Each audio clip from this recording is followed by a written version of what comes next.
Consider the following statements. కింది ప్రకటనలు పరిగణించండి. మన కోసం 3 స్టేట్మెంట్స్ ఇచ్చారు. తర్వాత ఎన్ని కరెక్ట్ అని అడుగుతున్నారు. Okay, first statement, there is a fixed tenure for the Supreme Court judge. Supreme Court యొక్క న్యాయమూర్తికి నిర్ణీత పదవీకాల వ్యవధి ఉంది అంటున్నారు.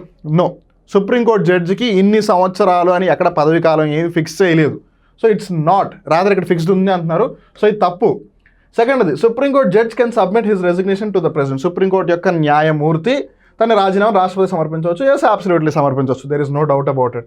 థర్డ్ది, supreme court judge can be removed from his office by the president on the recommendation of prime minister. ప్రధానమంత్రి యొక్క సలహా మేరకు రాష్ట్రపతి సుప్రీంకోర్టు న్యాయమూర్తిని పదవి నుండి తొలగించవచ్చు అని అంటున్నారు. వాళ్ళు తప్పు. రాదర్ ఆ రికమెండేషన్ ఇవ్వాల్సింది పార్లమెంట్, ప్రెసిడెంట్ కాదు. సో అందుకని ఇది కూడా తప్పు.